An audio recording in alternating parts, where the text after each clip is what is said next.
Deus, sejam todos bem-vindos mais uma vez na nossa casa. E o tema proposto para a noite, então, é o amor como remédio da alma.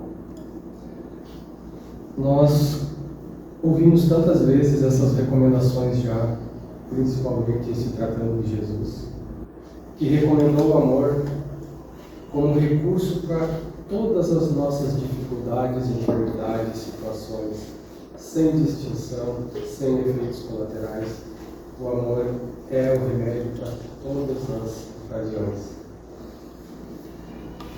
Mas nós vivemos um mundo bastante materialista ainda, onde esses sentimentos nobres que nos conduzem, nos aproximam de Deus, eles são distorcidos, corrompidos, desviados do seu verdadeiro objetivo. Mas nós vamos então fazer uma reflexão, ou um comparativo desses dois extremos. O que Jesus quis nos dizer e o que nós, ainda como seres bastante materialistas ainda, entendemos. Emmanuel vai nos trazer uma passagem que se encontra no Reformador de 1958, intitulada O Amor Tudo Sofre. O noticiário terrestre reporta-se diariamente a desvaios cometidos em nome do amor. Homicídios são perpetrados publicamente. Suicídios sulcam de prantos e desolações a roda de lares esperançosos. Furtos, contendas, injúrias e perversidades aparecem todos os dias, invocando a inspiração dos sentimentos sublimes. Mulheres indefesas, homens dignos, jovens promissores e infelizes crianças, em toda a parte, sofrem abandonos e aflições sob a legenda celeste. Entretanto, só o egoísmo, traduzindo o apego da alma ao bem próprio, é que proporciona os golpes da delinquência, os enganos da posse, os erros da impulsividade e os desacertos da pressa. Apenas o egoísmo gera o ciúme e despeito, vingança e discórdia, acusações e segredo. O amor, longe disso, sabe rejubilar-se com a alegria dos corações amados, esposando-lhes as lições e as dificuldades, as dores e os compromissos. Não se atropela nem se desmonta. Abraça o sacrifício próprio em favor da felicidade das criaturas a que ama, arrasando a própria felicidade. Por esse motivo, o verdadeiro amor não há sinal de qualquer precipitação, conclamando em moderação ou a loucura. O apóstolo Paulo afirmou divinamente inspirado: o amor tudo sofre, e de nossa parte acrescentaremos: o amor genuíno jamais se desregra ou se cansa, porque realmente sabe esperar. Essa então é uma passagem de Emmanuel que nos faz refletir que, se nós ligarmos a TV hoje, nós vamos ter noticiários de atrocidades cometidas em nome do amor, ou revestidas em nome do amor, mas que refletem o nosso egoísmo, a nossa ignorância, o nosso apego, e que nada tem um verdadeiro sentimento que Jesus nos convida.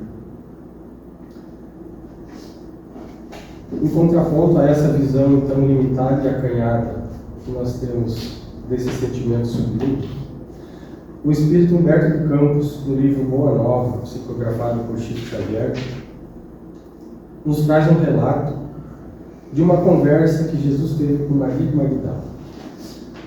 Maria de Magdala já foi muito utilizada no seu exemplo dentro desta casa e em muitos outros lugares como referência de reforma íntima, de elevação moral, de alguém que saiu do mais profundo vício ao sentimento sublime do amor puro. Então, Maria, tendo ouvido falar das pregações de Jesus, após muito refletir e titubear, ela toma a decisão de ir ao encontro do Mestre. E então, adentrando a casa de Simão Pedro, em uma noite escura, vencidas as primeiras apresentações, ela indaga o Mestre: Senhor, ouvi as vossas palavras consoladoras e venho ao vosso encontro. Tendes a clara evidência dos céus e podeis adivinhar como tenho vivido. Sou uma filha do pecado. Todos me condenam. Entretanto, Mestre, observai como tenho a sede do verdadeiro amor. Minha existência, com todos os prazeres, tem sido estéril e amargurada. Para nós entrarmos no contexto, então, Maria de Magdala era uma cortesã da época, mulher de rara beleza, e que vivia sobre o luxo da época. Ela estava acostumada às sedas, às melhores comidas, os melhores perfumes, a ser bajulada e cortejada por todos. Mas tudo isso não lhe trazia o sentimento de amor e de felicidade. Ela trazia uma angústia, desejava o amor verdadeiro. E ouvindo então as palavras do Cristo, ela foi atrás. As primeiras lágrimas lhe brotavam dos olhos, enquanto Jesus a contemplava com bondade infinita. Ela, porém, continuou: ouvi o vosso amoroso convite ao Evangelho. Desejava ser das vossas ovelhas. Mas será que Deus me aceitaria? Essa pergunta que Maria faz, acredito que nós, encarnados ou desencarnados, já tenhamos feito ou iremos fazer. Porque nós todos viemos de um passado obscuro e trazemos na nossa consciência atitudes vergonhosas, crimes, desvios de toda parte e de toda sorte. E quando nos colocamos então nesse ponto onde desejamos a mudança real, nos questionamos: mas será que por todos os meus erros Deus me aceitaria nesse reino de amor?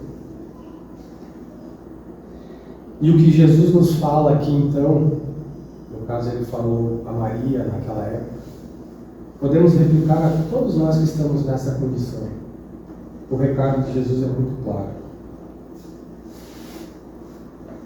O profeta Nazareno, então, fitou enternecido, sondando as profundezas do seu pensamento, lhe respondeu: Maria, levanta os olhos para o céu e regozija-te, porque escutastes a boa nova do reino, e Deus te abençoa as alegrias. Acaso poderias pensar que alguém estivesse condenado ao pecado eterno? Onde então estaria o amor do nosso Pai? Nunca vistes a primavera dar flores sobre uma casa em ruínas? As ruínas são as criaturas humanas, porém as flores são a esperança em Deus. Sobre todas as falências e desventuras próprias do ser humano, as bênçãos paternais de Deus descem e chamam. Sentes hoje esse novo sol iluminar teu destino. Caminha agora sobre essa luz, porque o amor cobre a multidão de pecados.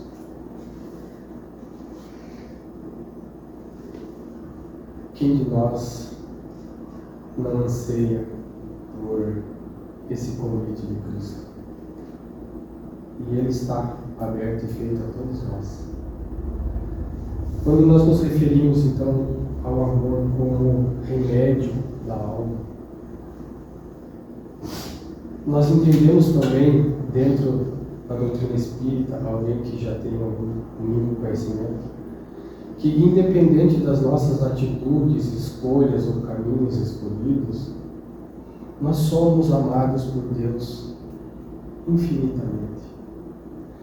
Não importa qual seja a minha posição social, o lugar que eu ocupe, escolhas que faça, Deus nos ama a todos. Assim, e o amor de Deus ele não é algo abstrato, é como um sol que ilumina e que aquece. E o sol, ele ilumina desde o inseto rastejante ao anjo que paira nos céus. O sol é o mesmo, mas o benefício que cada um extrai desse sol cabe a cada um. Então, por vezes nós temos a ingenuidade de achar que podemos controlar esse amor, pensando, eu vou fazer uma coisa boa para que Deus me ame. Ou eu vou fazer algo muito ruim agora para Deus deixar de me amar. Nós não controlamos o amor de Deus. Ele está para todos nós, independentemente da nossa vontade. Então, se o amor ele é o remédio da alma, e nós somos amados amplamente por Deus, por que ainda tantas dores? Por que ainda tanto sofrimento? Por que ainda tanta enfermidade da alma sobre esse planeta?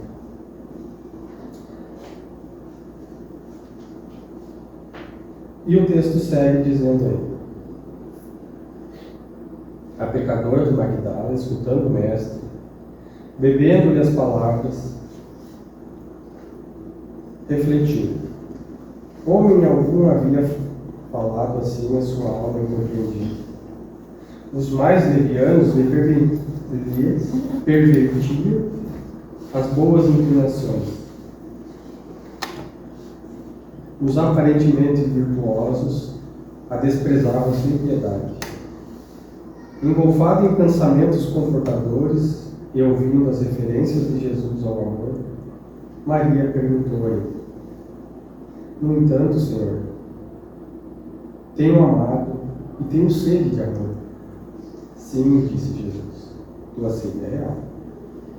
No entanto, o mundo viciou todas as fontes de redenção e é imprescindível compreender que, em sua senda, a virtude tem de marchar por uma porta muito estreita. Geralmente, um homem deseja ser bom como os outros, ou honesto como os demais, esquecendo que o caminho onde todos passam é de fácil acesso, e é uma marcha sem edificações. A virtude no mundo foi transformada na porta larga da conveniência própria. Aos que amam os que lhe pertencem ao círculo pessoal, aos que são sinceros com os seus amigos, os que defendem os seus familiares, os que adoram os deuses do favor. O que ama verdadeiramente, porém, conhece a renúncia suprema e a todos os bens do mundo e vive feliz na sua senda de trabalho para o difícil acesso às luzes da redenção. O amor sincero não exige satisfações passageiras, que se extinguem no mundo com as primeiras ilusões. Trabalha sempre, sem amargura e sem ambições, com os júbilos do sacrifício. Só o amor que renuncia sabe caminhar para a vida suprema. Mas nós estamos aqui falando então de um sentimento tão puro, tão nobre, tão confortador. E Jesus vem nos falar de sacrifício, de trabalho, de dificuldades. Isso parece um pouco contraditório. Onde está o amor? Se Jesus está nos dizendo que somente pelo sacrifício, pela renúncia, pelo trabalho da edificação de si mesmo, alcançaremos o reino do céu. Maria escutava então, ansiosa por compreender inteiramente aqueles ensinos, interrogou de novo: só o amor pelo sacrifício poderá saciar a sede do coração? E Jesus fez Jesus teve um gesto afirmativo e continuou: somente o sacrifício contém o divino mistério da vida. Viver bem é saber doar-se.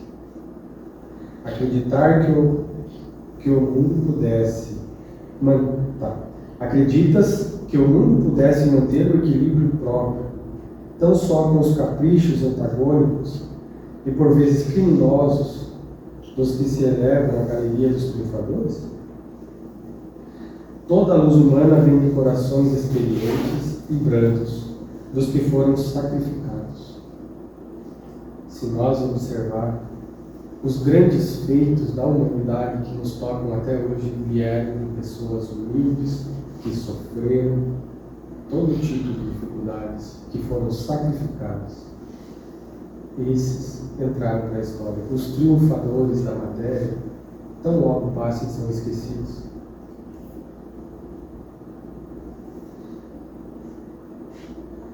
Toda a luz humana vem dos corações experientes e brancos. Um guerreiro, coberto de lobos, ergue os seus gritos de vitória sobre os cadáveres que julgam o chão. Mas apenas os que tombaram fazem bastante silêncio para que se ouça no mundo a mensagem de Deus. Os primeiros fazem a experiência para um dia. Os segundos constroem a estrada definitiva da eternidade. E continua o mestre dizendo: na tua condição de mulher, pensaste no que seria do mundo sem as mães, exterminadas no silêncio e no sacrifício? Não são elas as cultivadoras do jardim da vida, onde os homens travam as batalhas? Muitas vezes, o campo florescido se cobre de lama e sangue. Entretanto, na sua tarefa silenciosa, os corações maternais não desesperam e reedificam o jardim da vida, imitando a providência divina, que espalha sobre os cemitérios os lírios perfumados de amor. Maria, então, derrama pesadas lágrimas, porque, ouvindo essas palavras do Cristo, ela se recorda que ela não poderia ser mãe. Maria não tinha essa dificuldade de não ser mãe nessa existência. Então, em lágrimas, ela indaga Jesus: desgraçada de mim, Senhor, que não poderei ser mãe. E Jesus, então, a atrai para si e lhe coloca: e qual das mães será maior aos olhos de Deus? A que se devotou somente aos seus filhos de carne, ou a que se consagrou pelo Espírito aos filhos de outras mães? Aquela interrogação pareceu despertá-la para meditações mais profundas. E nós falando então de amor, todos nós temos esse germe já na nossa vida, do amor. Mas muitas vezes ele é tão estreito que só conseguimos dispensar a um círculo minúsculo de poucas pessoas. Eu amo os meus filhos, meus irmãos, pais, esquecendo que somos todos irmãos e filhos do mesmo Pai. E o amor a esse que Jesus nos chama é muito maior. Resumindo o texto, então, que ele é um pouquinho longo, após essa conversa, então, Maria decide renunciar a todos os prazeres e facilidades que a vida terrena lhe oferecia e dedicar-se aos sofredores da vida. E essa transformação, então, de Maria, ela foi tão grande que após a crucificação de Jesus, é para ela que ele se faz visível em espírito, para que ela trouxesse a boa nova da ressurreição, que nós entendemos que o espírito não morre. E então, após a partida de Jesus, os apóstolos, ainda com seus preconceitos, deixa Maria para trás e segue o seu apostolado. E Maria então vai ter para com os leprosos, aleijados, doentes de toda sorte. E ali ela encontra o sentido que tanto procurava para a sua vida. Olha que contraditório. Não era em meio ao luxo, era em meio ao sofrimento, à dor, à angústia. E ali ela passou a falar de Jesus para aquelas criaturas que não tinham mais nada. E então ela passou a se satisfazer com a alegria estampada nos rostos de pessoas que à beira do túmulo, digamos assim, sorriam felizes porque sabiam que Jesus os aguardava. Suas palavras consolaram a tantos. E esse sacrifício lhe custou um preço que ela também contraiu a lepra.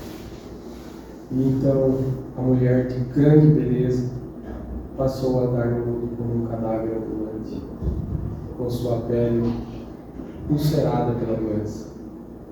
Mas trazia no coração a saúde, aquela que Jesus nos convidou. Porque curioso é que nós todos ouvimos vários relatos de que Jesus curou cegos, aleijados, leprosos. Mas invariavelmente todos eles morreram.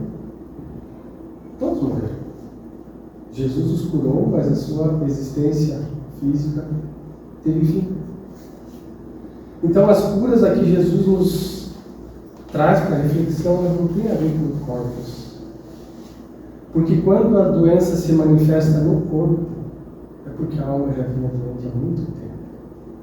Jesus não falava para a carne, Jesus falava para espíritos. E Maria de Magdala, então, adquirindo a doença da lepra, ela encontra a saúde da alma, porque seu espírito já estava doente. E então, sofrendo abandonos, desprezo por ser doente, quando esta, enfim, desencarna em meio a muita dor, quando ela se vê livre daquele corpo pesado que a oprimia, ela consegue visualizar o Mestre Jesus que veio ao seu encontro. E eu aqui pergunto para todos que ouvem, onde quer que esteja, qual cristão não anseia ser recebido pelo Mestre? E esse de braços abertos dizendo: venha, meu filho, tu cumpristes a tua obrigação. Quando Jesus fala então do amor como remédio, não está se referindo ao amor que recebemos. É muito bom, sim, é maravilhoso ser amado. Mas o amor que cura a alma é o que damos. É o que sai de nós. Porque embora Deus nos ame incondicionalmente, como dito anteriormente, ainda somos doentes, porque estamos acostumados a receber, a esperar. Alguém tem que fazer por mim. Mas o sentimento divino, esse que cura a alma, é construção íntima. Não é o que recebemos. Também é. Mas é principalmente o que conseguimos no amor. Quando Jesus fala nas mães que sofrem em silêncio, quantas noites de sono perdido em benefício a um outro ser, a outros seres, não só mães, todo aquele que se dedica. E se nós observarmos os relatos da história, todos aqueles que foram considerados santos, espíritos iluminados, não tiveram uma vida fácil. Todos tiveram sacrifícios, renúncias, privações, para encontrar o verdadeiro sentimento. Então, para a noite de hoje, que ficaria para que refletamos o quanto de amor estamos conseguindo doar para curar nossa alma. Porque nós já somos amados. E ponto. Nós somos. Às vezes não é o amor daquela pessoa que eu queria que fosse. Que talvez possa se resumir ou se traduzir no nosso sentimento de egoísmo, de apego. Eu quero o amor daquela pessoa. Mas e o amor que eu estou escolhendo? E quando nós falamos em amor, não é aquele sentimento de posse que o amor se traduz em sacrifício silencioso. Muitas vezes em silenciar, às vezes em dar uma palavra, no trabalho, enfim. O amor é ação, é gesto. Então, que nós possamos sair um pouquinho melhor daquilo que quando entramos. Porque Haroldo Dutra Dias nos diz que, embora nós já tenhamos esse germe do sentimento divino em nós ouvimos os ensinamentos do Cristo. Por vezes nos emocionamos, empolgamos com essas colocações, mas não passa disso. Se os ensinamentos do Cristo não entrarem na nossa vida e não passarem a fazer parte dos nossos gestos, das nossas escolhas, ainda não teremos essa cura tão desejada. Obrigado.